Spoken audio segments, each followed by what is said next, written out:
Subscribe करें medical गुरुजी channel को और साथ ही दबाए बेल आइकन को ताकि आप कोई भी अपडेट मिस ना करो। स्वागत है दोस्तों आपका मेडिकल गुरुजी के एक फ्रेश एपिसोड में। मेरा नाम है नीरव एंड ये वीडियो में हम बात करने वाले हैं वेंटिलेटर सेटिंग्स के बारे में। वेंटिलेटर में बहुत सारे सेटिंग्स होते हैं, टीवी, FiO2, पीप, तो ये सारी चीजें क्या है ये हम वीडियो में जानने वाले हैं। तो आशा रखता हूँ आपको ये वीडियो पसंद आएगा।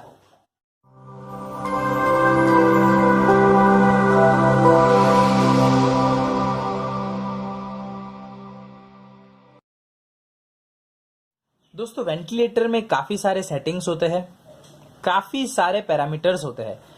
हम वेंटिलेटर के सामने काफी बार जाते हैं लेकिन पता नहीं होता है कि ये सारे पैरामीटर्स का क्या मतलब निकलता है। टाइडल वॉल्यूम क्या है, FiO2 क्या है, पीप क्या है, तो ये सारी चीजें हम ये वीडियो में जानने वाले हैं। तो हो सके तो ये वीडियो को अंत तक जरूर से देखें। दोस्तों वेंटिलेटर में सबसे पहला जो पैरामीटर है वो है टाइडल वॉल्यूम। यहाँ पे एक वॉल्यूम जो है वो मशीन में सेट किया जाता है। मैं एक एग्जांपल से सेट कर रहा हूँ कि 500 ml सेट किया है, तो यहाँ पे 500 ml पर मिनट जो है वो पेशेंट को डिलीवर होता है। अब दोस्तों यहाँ पे ये टाइडल वॉल्यूम का ये मतलब है कि हर मिनट मशीन ये वॉल्यूम को पेशेंट को डिलीवर करेगा। तो यहाँ पे अब बात ये है कि टाइडल वॉल्यूम की जो अमाउंट है 500 ml वो कैसे डिसाइड होती है। दोस्तों वो कैलकुलेशन बहुत ही सिंपल है। बेसिकली क्या होता है कि 10 ml पर केजी के हिसाब से उस चीज को सेट किया जाता है। तो मान लीजिए अगर आपका कोई रिलेटिव या आपका वेट 50 केजी है तो आइडियली आपका टाइडल वॉल्यूम होना चाहिए 500 ml पर मिनट। अगर यहाँ पे अब ऐसा नहीं है कि 50 केजी है तो वो 500 ही रखेंगे, वो डिपेंड करता है कि आपकी लंग कैपेसिटी कितनी है, आपके लंग्स हेल्दी है या नहीं। अगर आपके लंग्स हेल्दी नहीं होंगे तो वो रेट कम भी होगा, लेकिन यहाँ पे आइडियली वो रेंज जो है वो होती है 400 ml टू 800 ml। तो 400 ml से लेके 800 ml तक ये टाइडल वॉल्यूम का सेट किया जाता है। कंप्लीटली डिपेंड करता है आपके वेट के ऊपर, लेकिन यहाँ पे ऐसा नहीं है कि आपका वेट 40 केजी है तो आपको 400 ml ही सेट किया जाएगा। वो डिपेंड करता है आपके लंग्स के ऊपर कि वो हेल्दी है या नहीं। अब यहाँ पे उसके बाद जो दूसरा पैरामीटर है वो है रेस्पिरेशन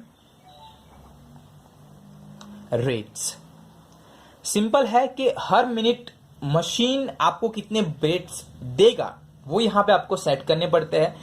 तो वो यूजुअली 10 to 15 के बीच में होता है। तो अगर 10 सेट किया है तो यहां पे ये मतलब निकल के आता है कि मशीन हर मिनट 10 ब्रेथ जो है वो आपको डिलीवर करेगा। उसके बाद जो तीसरा पैरामीटर है दोस्तों वो है FiO2। अब यहां पे FiO2 जो है उसका फुल फॉर्म है फ्रैक्शन ऑफ O2। O2 का मतलब है ऑक्सीजन। अगर आपको नहीं पता है तो O2 का मतलब है ऑक्सीजन।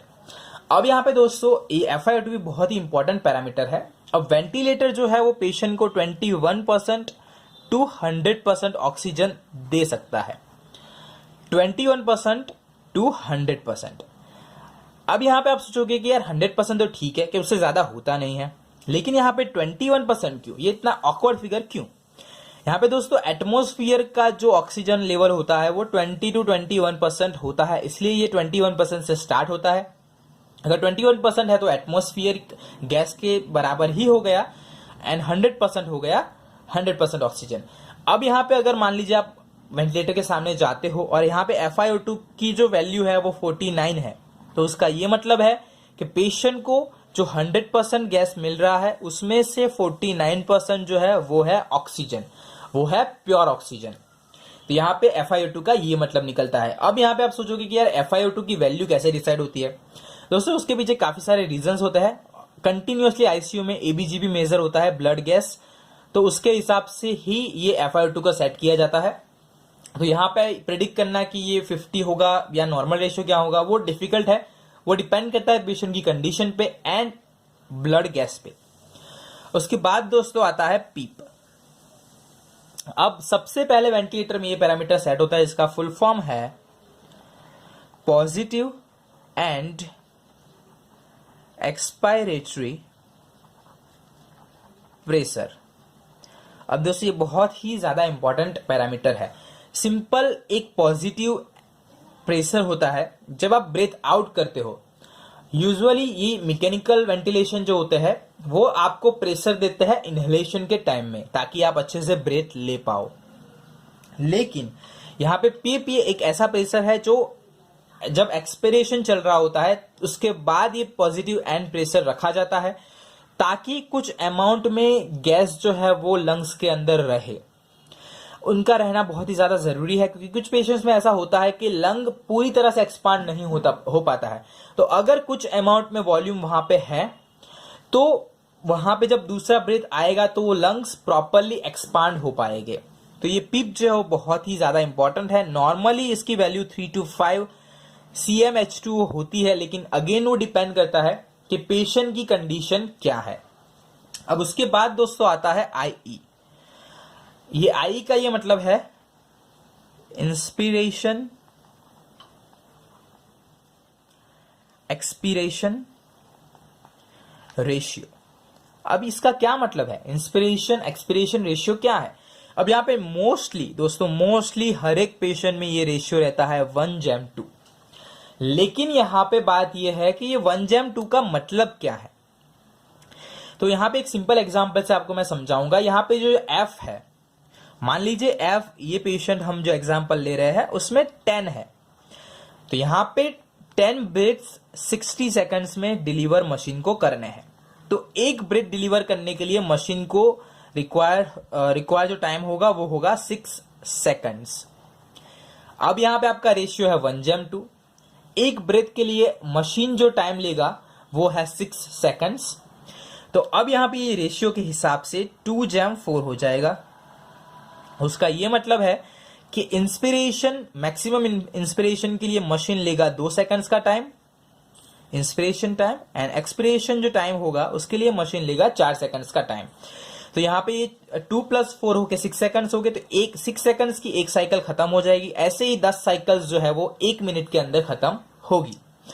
तो यहाँ पे अगर इंस्पिरेशन एक्सपिरेशन रेशियो बढ़ेगा तो उस हिसाब से आपको रेट्स भी चेंज करने पड़ेंगे।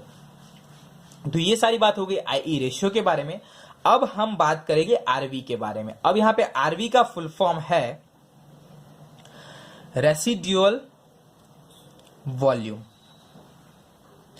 दोस्तों मैंने जैसे आपको बताया था कि जब आप यहां पे पीप में मैंने आपको बताया कि कुछ अमाउंट में वॉल्यूम अंदर रहता है, तो जो वॉल्यूम ब्रेथ आउट करने के बाद अंदर रहता है उसे कहा जाता है रेसिड्यूअल वॉल्यूम।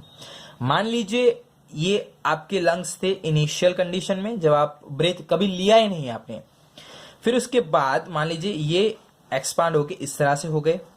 जब आप ब्रेथ आउट करोगे तो वापस से ये कंडीशन में नहीं जाएंगे, उसके अंदर कुछ अमाउंट में गैसेस होगा, तो वो इससे बड़े होंगे, इससे थोड़े छोटे होंगे। तो ये जो कुछ अमाउंट में गैस जो है वो लंग्स के अंदर रहता है उसे कहा जाता है रेसिड्यूअल वॉल्यूम। अब रेसिड्यूअल वॉल्यूम के बाद दोस्तों आता है ERV एंड IRV। यहां पे इसका फुल फॉर्म होता है दोस्तों expiratory reserve volume and inspiratory reserve volume. दोस्तों यहां पे ये जो दो टर्म है इसका जो मीनिंग है वो बहुत सिंपल है। यहां पे एक्सपायरेटरी रिजर्व वॉल्यूम मतलब मैक्सिमम कितना मतलब एक्सपिरेशन में गैस को बाहर निकाल सकते हो, एग्जॉस्ट कर सकते हो, एंड इंस्पिरेटरी मतलब आप मैक्सिमम कितना इनहेल कर सकते हो। तो ERV का ये मतलब है कि आप मैक्सिमम कितना गैस एग्जॉस्ट कर सकते हो, जितना बाहर निकाल सकते हो, एंड इंस्पिरेटरी IRV का जो मतलब है कि आप कितना मैक्सिमम कितना गैस जो है वो इनहेल कर सकते हो। उसके बाद दोस्तों बात आती है VC के ऊपर। अब VC का फुल फॉर्म है वाइटल कैपेसिटी।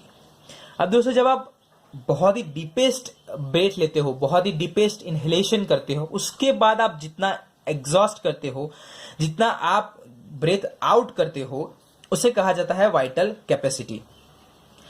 आप जब डीपेस्ट ब्रेथ लेते हो उसके बाद आप जब गैस आउट जाता है, आप जब एग्जॉस्ट करते हो उसे, तब आप जितना गैस आउट करते हो उसे कहा जाता है वाइटल कैपेसिटी। तो यहाँ पे वाइटल कैपेसिटी का ये मतलब होता है कि आप जब मैक्सिमम गैस इन करते हो और उसके बाद आप जो गैस आउट करते हो, जब वो गैस आउट होता है वो कितना है, क्योंकि वहां पे कुछ अमाउंट में आरवी भी तो होगा। तो ईआरवी जो है वो डिफरेंट है, लेकिन ये वीसी जो है वो एक्चुअल में जब आप डीपेस्ट ब्रेथ करते हो उसके बाद आप जितना गैस आउट करते हो वो है, और जो अंदर बच जाता है उसे कहा जाता है आरवी, रेसिडुअल वॉल्यूम। अब दोस्तों जो लास्ट टर्म है उसे कहा जाता है टीएलसी। इसका फुल फॉर्म है टोटल लंग कैपेसिटी। अब दोस्तों ये जो टोटल लंग कैपेसिटी है उसे कैलकुलेट करने के लिए दो पैरामीटर्स का यूज होता है, उसमें से एक है आरवी एंड दूसरा है वीसी।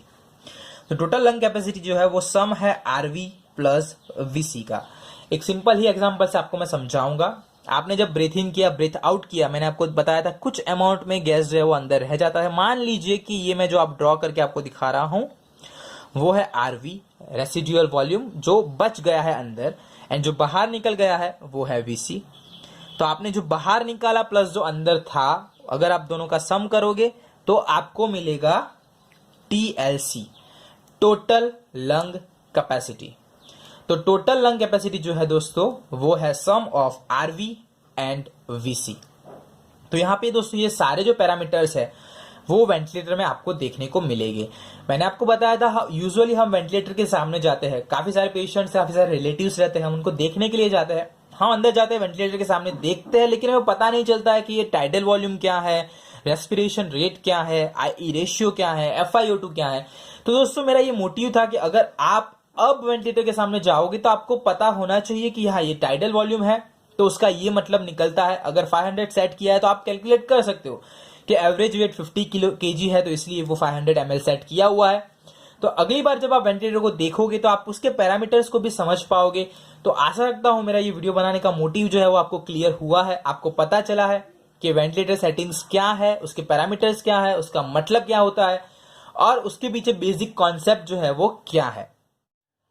तो बस ये वीडियो में इतना ही। आशा रखता हूं आपको ये वीडियो पसंद आया होगा। अगर पसंद आया है तो एक लाइक जरूर से कीजिएगा, शेयर कीजिए वीडियो को अपने फ्रेंड्स के साथ, फैमिली मेंबर्स के साथ, ताकि वो भी सीख सके वेंटिलेटर सेटिंग्स के बारे में, उन्हें पता हो कि टाइडल वॉल्यूम क्या है, आइडियल टाइडल वॉल्यूम कितना होना चाहिए, पीप क्या है, FiO2 क्या है, एंड वेंटिलेटर सेटिंग्स के बारे में उन्हें इन्फॉर्मेशन मिले। दोस्तों मुझे आपकी हेल्प की जरूरत है।